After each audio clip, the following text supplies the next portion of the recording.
नमस्कार, मी विलास बडे. न्यूज 18 लोकमतच्या दमदार 10 या बुलेटिनमध्ये आपल्या सगळ्यांचं स्वागत. कुर्ल्यातल्या बेस्ट बस अपघाताने मुंबईकर हादरून गेले. भरधाव बेस्ट बसच्या धडकेत 7 जणांचा बळी गेला आणि या अपघातामुळे बेस्टच्या सुरक्षित प्रवासी वाहतुकीवर प्रश्नचिन्ह निर्माण झाले. त्या 7 निष्पाप जीवांच्या मृत्यूला जबाबदार कोण आहे असा सवाल विचारला जातो.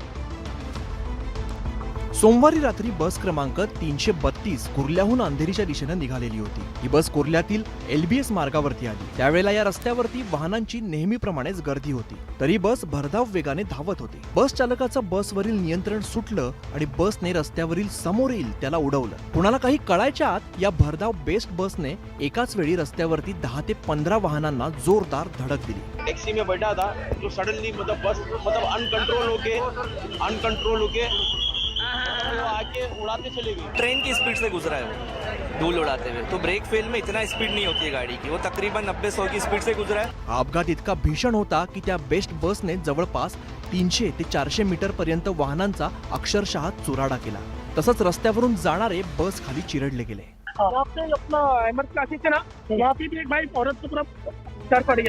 बेस्टची 332 क्रमांकाची बस किलर बस ठरली. या अपघातामुळे अनेक प्रश्न निर्माण झाले. मुंबईत बेस्ट बसच्या भीषण अपघाताच्या नंतर अनेक गंभीर सवाल निर्माण झाले. त्यातला सगळ्यात महत्त्वाचा प्रश्न आहे की चूक कुणाची होती, जबाबदार कोण आहे. पाहूया खास रिपोर्ट. कुर्ला बेस्ट बस अपघातातील बेस्ट कंत्राटी वाहन चालक संजय मोरे याला पुरेसं प्रशिक्षण देण्यात आलं नव्हतं, ही गंभीर बाब समोर आली. लहान बस चालवण्याचा अनुभव असलेल्या संजय मोरेच्या हाती थेट मोठी इलेक्ट्रिक बस चालवण्यासाठी देण्यात आली. धक्कादायक बाब म्हणजे मोठ्या बसवर त्याला अवघं 10 दिवसांचं ट्रेनिंग देण्यात आलेलं होतं. हाच अपुरा अनुभव भीषण अपघाताचं कारण ठरल्याचा आरोप केला जातोय. तर बेस्ट चालकांच्या प्रशिक्षणाचा कालावधी वाढवण्याचा विचार असल्याचं प्रशासन म्हणत आहे. जे चालवणार आहे ते ड्रायव्हर बरोबर आहे की नाही, त्याला ट्रेनिंग मिळालं, त्याला ट्रेनिंग कुठे ना कुठे घेतले की नाही, याच्यासाठी SIT नेमा अशी माननीय मुख्यमंत्र्यांकडे माझी मुंबईकर जनतेच्या वतीने मागणी. व्हीलवरती जे ट्रेनिंग जे असतं ऑन व्हील ट्रेनिंग, ते आपल्याला त्याच्या आवर्स वाढवण्याची आवश्यकता आहे का हे सुद्धा तपासलं जाईल. बेस्टचे नियम आणि प्रशासनानं केलेली सारवासारव मुंबईकरांच्या मनातील प्रश्नांचं समाधान करण्यासाठी पुरेशी नसल्याचं स्पष्ट होत आहे. त्यामुळे बेस्ट प्रशासनाला त्यांच्या कारभारात पारदर्शकता आणावीच लागणार आहे. त्याशिवाय हे भीषण अपघात थांबणार नाही. कुर्ल्यात भरधाव बेस्टच्या धडकेत 7 जणांचा जीव गेला. या भरधाव बस समोर आलेले अनेक जण त्याखाली चिरडले गेले नाहक. मात्र याच घटनेच्या दरम्यान एक ऑटो रिक्षा चालक थोडक्यात बचावला. चहा पिण्यासाठी तो रिक्षाच्या बाहेर उतरला आणि केवळ दैव बलवत्तर असल्यानं या रिक्षा चालकाचा जीव वाचला. कुर्ल्यातील बस अपघातातून वाचलेला रिक्षा चालक अनिल कुमार शहा यांनी साक्षात मृत्यूला चकवा दिलाय. कुर्ल्यातील भीषण बस अपघातातून अनिल कुमार थोडक्यात बचावले. त्यांच्या रिक्षाचा अक्षरशः चक्काचूर झालाय.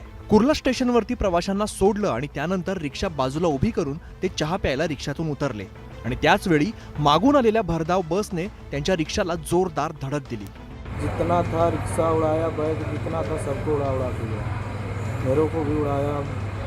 मैं लेफ्ट में पूरा लेफ्ट में खड़ा था तो मैं बचा, नहीं तो बचने को तैयार. या भरधाव बसने अनेक वाहनांना धडक देत पादचाऱ्यांना चिरडलं. आपण जर रिक्षात असतो तर काय झालं असतं हे सांगताना त्यांच्या अंगावरती शहारे येतात. तो रिक्शे में रहता तो बचने का कोई सवाल नहीं किया बचता. रिक्शा में बैठा रहता, रिक्शा पूरा चिपक गया. रिक्शा केवळ दैव बलवत्तर असल्याने आणि काळ आला होता पण वेळ आली नसल्यामुळे अनिल कुमार शहा बचावलेत असंच म्हटलं जात आहे. सोमवारी रात्री कुर्ल्यात झालेल्या भीषण बस अपघातात 7 जणांचा हकनाक जीव गेला तर 49 पेक्षा अधिक लोक जायबंदी झाली. अपघातात मृत्युमुखी पडलेल्या आणि जखमी झालेल्यांची नावं आता समोर आली आहेत. यातील प्रत्येकाची कहाणी वेगळी आहे, काळीज हिलावणारी. कुर्ल्यात झालेल्या बेस्ट बसच्या अपघातात 18 वर्षांच्या शिवम कश्यपचा मृत्यू झालाय. भूक लागली म्हणून काहीतरी खाण्यासाठी तो घराबाहेर पडला होता. थोड्याच वेळात जोरदार आवाज झाला आणि त्याचे वडील काय झालं हे पाहायला बाहेर आले.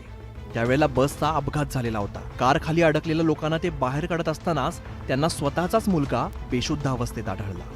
जब एक्सीडेंट हुआ तो हम पास में थे ना, थोड़ी दूर के करीब थे. जैसे आवाज गए जल्दी से तो देखे तो वही मिला. 20 वर्षांच्या आफरीन शहाचा नोकरीचा पहिला दिवस होता. मात्र त्या अपघातात तिचाही बळी गेलाय. या घटनेसाठी स्थानिक लोकप्रतिनिधी, BMC, बेस्ट असे सगळेच जबाबदार असल्याचा आरोप तिच्या वडिलांनी केलाय। इससे बड़ा भी हादसा होगा। बीएसटी हो, चाहे मनपा हो, चाहे ट्रैफिक पुलिस हो, चाहे जनप्रतिनिधि हो, सब जिम्मेदार है। मृतांच्या नातेवाईकांना सरकार आणि बेस्टकडून 7 लाखांची मदत मिळणार आहे। मात्र या पैशातून या कुटुंबाची जी हानी झाली आहे ती भरून निघणार नाहीये। सिंधुदुर्गच्या ओरोसमध्ये बांगलादेशातल्या हिंदूंवरच्या अत्याचाराविरोधात मूक मोर्चा काढण्यात आला। आमदार नितेश राणे या मोर्चात सहभागी झाले। आजचा मोर्चा हा फक्त ट्रेलर होता। हिंदूंना डिवचल्यास संपूर्ण पिक्चर दाखवू असा इशारा त्यांनी दिला।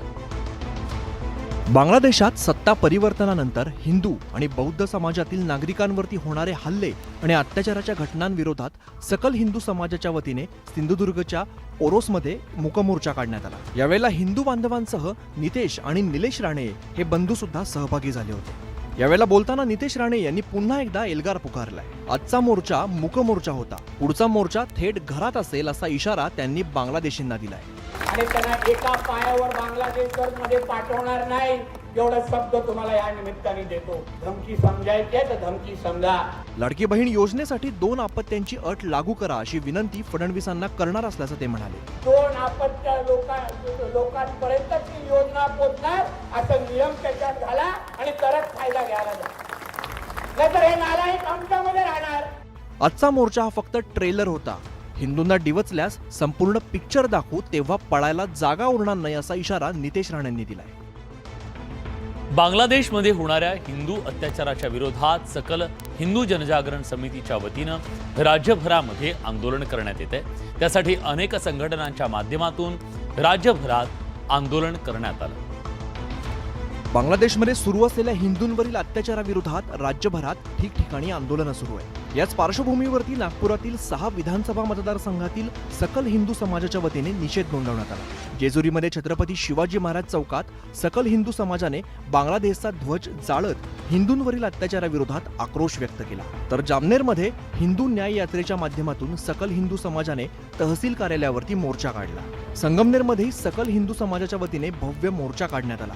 या आंदोलनात आमदार अमोल खताळांसह थोरातांचे भाचे सत्यजित तांबे आणि जयश्री थोरात सहभागी होत्या। महाराष्ट्र सरकारने पुढाकार घेऊन आपल्या भारत सरकारच्या माध्यमातून तिथे शांतता, आपले हिंदू बांधव कसे सुरक्षित राहतील यासाठी प्रयत्न करावा। बांगलादेशमधील हिंसाचाराविरोधामध्ये लातूरच्या निलंगा शहरात कडकडीत बंद पाळण्यात आला। यावेळेला बांगलादेश विरोधात जोरदार घोषणाबाजीही करण्यात आली। बांगलादेशात हिंदूंवर होणाऱ्या अत्याचारावरून शिवसेना उबाठाचे खासदार संजय राऊत यांनी केंद्रावर निशाणा साधला। सरकारला हिंदू फक्त मतदानाच्या वेळी आठवतात अशी टीका त्यांनी केली। त्यावर बावनकुळेंनी उत्तर दिले। बांगलादेशमध्ये हिंदू धर्मियांवरती सातत्याने हल्ले होत आहेत। यावरून खासदार संजय राऊत यांनी पंतप्रधान मोदींवरती निशाणा साधलाय। हे सरकार हिंदूंच्या बाबतीत भोंदुगिरी करतंय, ढोंग करतंय असा आरोप राऊतांनी केलाय। त्यांना हिंदू फक्त मतांसाठी हवाय। हे जर पाकिस्तानात घडलं असतं तर इंडिया गेट समोर उभं राहून पंतप्रधान मोदींनी भाषण केलं असतं असंही राऊत म्हणाले। फक्त सचिव पातळीवरच चर्चा सुरू असेल तर मला असं वाटतं हे सरकार हिंदूंच्या बाबतीत भोंदूगिरी करताय, ढोंग करताय। बांगलादेश प्रकरणी मोदींचं लक्ष असून संजय राऊतच ढोंगीपणा करत असल्याचा पलटवार चंद्रशेखर बावनकुळेंनी केलाय। राऊतच स्वतः ढोंगी आहे। खरं तर बांगलादेशी हिंदूंच्या पाठीशी जगातला सर्व हिंदू उभा आहे। एकूणच बांगलादेशातील हिंदूंवरील अत्याचाराचा मुद्दा तापत चाललेला असून त्याचे पडसाद पुढेही काही दिवस दिसणार आहेत। कल्याण इथल्या दुर्गाडी किल्ल्याबाबत कल्याण न्यायालयाचा निकाल 48 वर्षांनी आला। या किल्ल्यावर मशीद की मंदिर आहे याचा उलगडा असा करावा याच्याबद्दलची ही याचिका, पण न्यायालयानं असा कोणताही निर्णय दिला नाही, पण ती जागा शासनाची असल्याचा निर्णय दिला। 1966 साली दुर्गाडी किल्ल्यावरील जागेचा ताबा शासनानं घेतला होता। 1976 साली मजलिस मुशाहिल या संघटनेकडून दुर्गाडी किल्ल्याचा जागेवरती दावा करण्यात आला। अनेक वर्ष हा दावा प्रलंबित होता। नंतर मजलिसने सदर जागा ही वक्फची मालमत्ता आहे असं घोषित केलं। मजलिसच्या दाव्याविरोधामध्ये जवळपास 48 वर्ष सुनावणी सुरू होती। त्यानंतर आता कोर्टाने राज्य सरकारच्या बाजूने निकाल दिलाय। मुळात जागेची जी मालकी आहे ती शासनाचीच आहे आणि शासनच या जागेचा मालक आहे हे सिद्ध झालेलं आहे आणि शासनाला या जागेचा वापर करण्याचे पूर्ण अधिकार आहे. कोर्टाकडून देण्यात आलेल्या निकालानंतर हिंदू संघटना, शिवप्रेमींकडून कल्याणच्या दुर्गाडी किल्ल्यावरती आरती करण्यात आली आणि मोठा जल्लोष देखील करण्यात आला. आज झालेल्या निर्णयाची येणाऱ्या काळामध्ये ही योग्य प्रकारे अंमलबजावणी करणं ही गरजेची असते. ती शासनाने सुद्धा करणं हे अपेक्षित आहे. अनेकदा या भागामध्ये धार्मिक तणाव निर्माण करणाऱ्या या प्रकरणावरती निकाल लागल्यामुळे आता हा वाद शांत होईल अशी अपेक्षा व्यक्त केली जाते. तिकडे मराठवाड्यातल्या बीडच्या मसाजोग गावचे माजी सरपंच संतोष देशमुख यांच्या हत्येमुळे एकच खळबळ उडाली आहे. या हत्येचे पडसाद बीडमध्ये उमटले. या घटनेच्या निषेधार्थ आक्रमक झालेल्या गावकऱ्यांनी रास्ता रोको आंदोलन केलं. या प्रकरणी 2 आरोपींना अटक करण्यात आली. या घटनेमुळे बीडमध्ये चाललंय तरी काय असा प्रश्न निर्माण झाला. बीड जिल्ह्यात केज तालुक्यात मसाजोग गावचे माजी सरपंच संतोष पंडितराव देशमुख यांची हत्या करण्यात आली आहे. त्यांच्या हत्येनं बीडमध्ये खळबळ उडाली आहे. मसाजोगचे माजी सरपंच संतोष पंडितराव देशमुख सोमवारी दुपारी केजवरून गावी जात असताना त्यांचं अपहरण करण्यात आलं. अपहरणाचा गुन्हा दाखल करेपर्यंत सोमवारी संध्याकाळी मृतदेह आढळून आला. या घटनेनंतर बीड जिल्ह्यातल्या कायदा सुव्यवस्थेवर खासदार बजरंग सोनवणेंनी प्रश्नचिन्ह उपस्थित केलंय. तात्काळ ज्यांनी ही घटना केली त्या आरोपीला अटक केली पाहिजे प्रशासनानं, अशी मी प्रशासनाकडे, पोलीस यंत्रणेकडे मागणी करतोय. या हत्या प्रकरणातील 2 आरोपींना पोलिसांनी अटक केली असून 4 जणांचा शोध सुरू आहे. जयराम चाटे आणि महेश केदार हे ते 2 आरोपी आहेत आणि इतर आरोपींच्या शोधासाठी पथके अजूनही रवाना केलेली आहेत.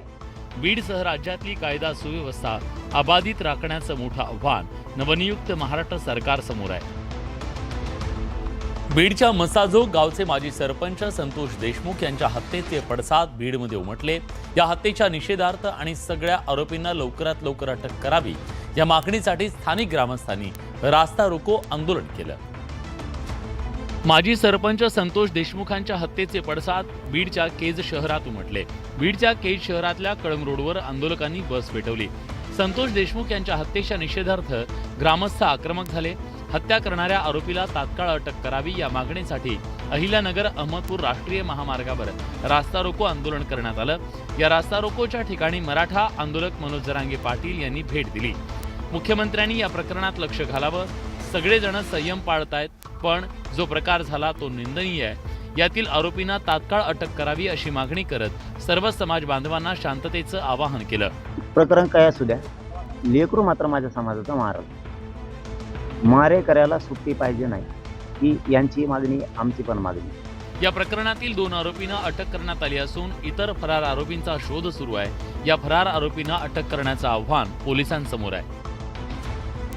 ईव्हीएम विरुद्ध बॅलेटच्या संघर्षामुळे मार्कडवाडीचं गाव राज्यात पॉलिटिकल हॉटस्पॉट बनलं. या मार्कडवाडीतून आज महायुतीनं शरद पवार आणि मोहिते पाटलांवर जोरदार टीकास्त्र डागलं. तर काँग्रेस प्रदेशाध्यक्ष नाना पटोलेंनी सुद्धा मार्कडवाडी जात ईव्हीएमचा विरोधात तीव्र आक्षेप नोंदवला. मार्कडवाडीत आज पॉलिटिकल ड्रामा कसा रंगला बघू. ईव्हीएम विरोधातलं केंद्र बनलेल्या मार्कडवाडीची नोंद देशभरातल्या नेत्यांनी घेतली आहे. महाविकास आघाडीनेही मार्कडवाडीच्या बॅलेट मतदानाच्या मागणीचं जोरदार समर्थन केलंय. याच मार्कडवाडीमध्ये मंगळवारी महायुतीकडून सभा घेत सदाभाऊ खोत आणि गोपीचंद पडळकरांनी महाविकास आघाडीच्या नेत्यांना खरपूस समाचार घेतला. देवाभाऊ नावाचा वस्ता त्या महाराष्ट्राच्या मातीत आला आणि बारामतीचा तो पैलवान नव्हता, तुझी भोपळा होता. लेखीचा राजीनामा 4-5 महिन्यापूर्वी लोकसभेच्या निवडणुका झाल्या. 1 लाख 1.5 लाखांना निवडून आली आहे.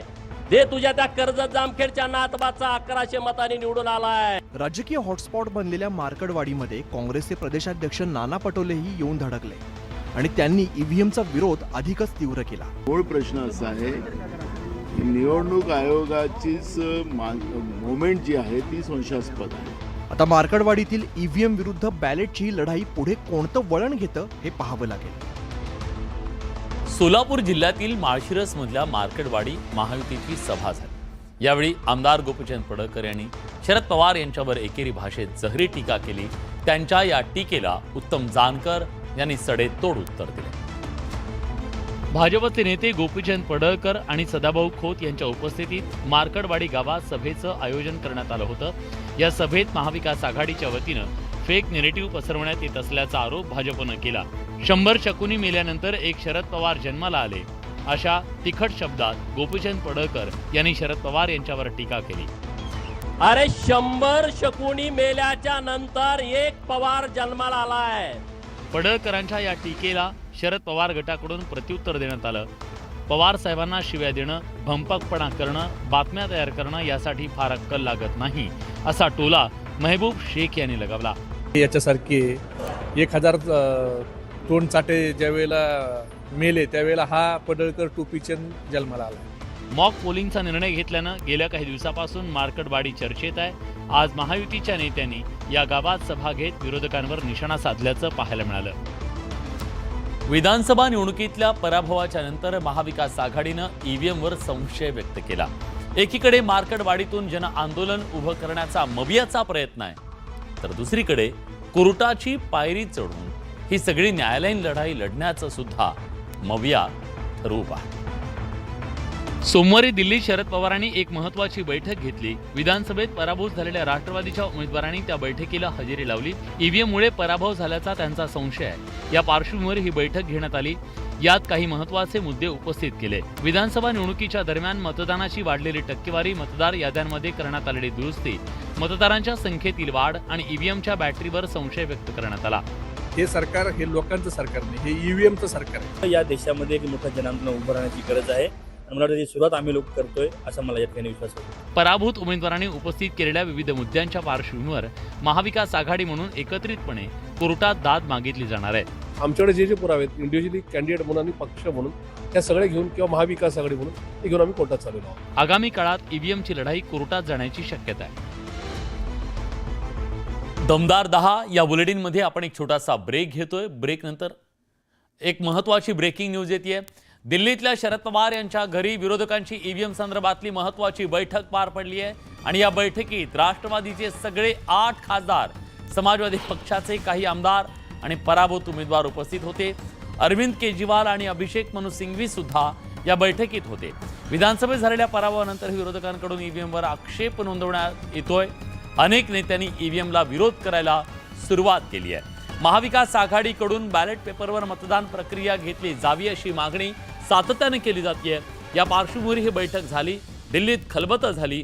ईव्हीएम विरोधात शुक्रवारी सुप्रीम कोर्टात एकत्र याचिका दाखल करणार असल्याचं प्रशांत जगताप यांनी सांगितलंय.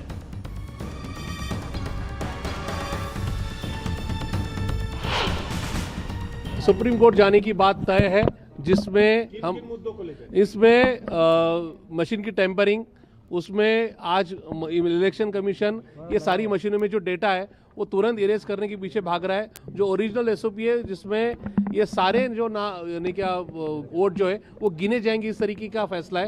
वो फैसला बाजू में रखते हुए वो इरेज करने में या डिलीट करने के पीछे भागदौड़ कर रहे हैं. उसमें हम लोग शिकायत करने जा रहे हैं सुप्रीम कोर्ट में. और उसी के साथ जो नाम ऐड और डिलीट हो चुके हैं 3 दिन पहले, यानी वोटिंग के दिन 3 दिन पहले, उसके ऊपर हम लोग शिकायत करने जा रहे हैं. और हम लोग सारे इंडिया अलायंस महाराष्ट्र में जो भी है, जो कैंडिडेट गिर चुके हैं, वो सारे लोग एक साथ मिलकर सुप्रीम कोर्ट में इलेक्शन कमिशन के खिलाफ जा रहे हैं. भाजपचे आमदार योगेश टिळेकर यांच्या मामांचं अपहरण आणि हत्येनं पुणे हादरलं. ना कुठली धमकी, ना खंडणीसाठी फोन आला. सतीश वाघ यांचा थेट मृतदेह आढळला. त्यामुळे आमदाराच्या मामाची हत्या का आणि नेमकी कुणी केली या प्रश्नाचं उत्तर अजून मिळू शकलेलं नाही. पुण्यातील विधान परिषदेचे आमदार योगेश टिळेकर यांच्या मामांचं अपहरण करून हत्या झाल्याची धक्कादायक घटना समोर आली. सकाळी मॉर्निंग वॉकला गेलेल्या 55 वर्षीय सतीश वाघ यांचं अपहरण झालं आणि संध्याकाळच्या सुमारास थेट त्यांचा मृतदेह सापडला. लवकरच डिटेक्शन होईल. निश्चित पोलीस तपास करतायत, योग्य दिशेने करतायत. सतीश वाघ यांच्यावरती दुपारी मांजरी गावातल्या स्मशानभूमीत अंत्यसंस्कार करण्यात आले. या प्रकरणामुळे मांजरी हडपसर परिसरामध्ये तणावपूर्ण शांतता आहे. आमदार योगेश टिळेकरांनीही गुन्हेगार लवकर सापडतील अशी आशा व्यक्त केली आहे. तपास पूर्ण झाल्यानंतर ते जो गुन्हा घडलेला आहे ते गुन्हेगार आणि गुन्हा घडण्यामागचं कारण हे आपल्यापर्यंत पोलीस तपास यंत्रणा संपल्यानंतर कळेल. पोलिसांनी सीसीटीव्ही फुटेजच्या आधारे तपास करत काही जणांना ताब्यात घेतलंय. पण आता सतीश वाघ यांच्या मारेकऱ्यांचा शोध नेमका कधी लागतो, या प्रकरणाचं सत्य समोर कधी येतं, या प्रश्नांची उत्तरं मिळणं गरजेचं बनलंय. पुण्यातील भाजप आमदार योगेश टिळेकर यांचे मामा सतीश वाघ यांचं अपहरण आणि हत्येच्या घटनेनं पुणे शहर हादरून गेलं. पण अलीकडच्या काळात पुण्यात अनेक गंभीर गुन्हे घडले, त्यामुळे पुणे शहरातल्या पोलीस यंत्रणेवर गंभीर प्रश्नचिन्ह निर्माण झालंय. पुण्यात गुन्हेगारी वाढली, पोलिसांचा वचक संपला, पोलिसांच्या भूमिकेवर सवाल. सतीश वाघ यांचं अपहरण करून खून करण्यात आला. पण शहरात अशा प्रकारची ही काही पहिलीच घटना घडली आहे असं नाही. गेल्या काही महिन्यांपासून पुण्यात गुन्ह्यांची मालिका सुरू असल्याचं चित्र आहे. सप्टेंबर महिन्यात पुणे महानगरपालिकेचे माजी नगरसेवक वनराज आंदेकर यांची पुणे शहरातील नाना पेठेत गोळ्या घालून हत्या करण्यात आली. 3 ऑक्टोबरच्या रात्री बोपदेव घाट परिसरात एका कॉलेज विद्यार्थिनीवर बलात्काराची धक्कादायक घटना घडली. नोव्हेंबर महिन्यात सिंहगड किल्ल्याजवळच्या पोळेकरवाडीतील विठ्ठल पोळेकर या व्यावसायिकाचं स्थानिक गुंडांनी अपहरण करून खून केला. तर या डिसेंबरमध्ये पेट्रोल चोरीच्या संशयातून समर्थ भगत याला बेदम मारहाण करण्यात आली होती. त्या मारहाणीत समर्थचा मृत्यू झाला. धक्कादायक बाब म्हणजे गेल्या 5 दिवसात पुण्यात खुनाच्या 6 घटना घडल्या. अलीकडच्या काळात पुणे शहरात गुन्हेगारी वाढल्याचं चित्र आहे. गुंड टोळ्या सक्रिय झाल्या आहेत. तर कोयता गँगनं पोलिसांसमोर आव्हान उभं केलंय. वैभव सोनावणे, न्यूज 18 लोकमत, पुणे. यासोबत दमदार 10 या बुलेटिनमध्ये एक छोटासा ब्रेक घेतोय. कुठे जाऊ नका, पहा फक्त न्यूज 18 लोकमत.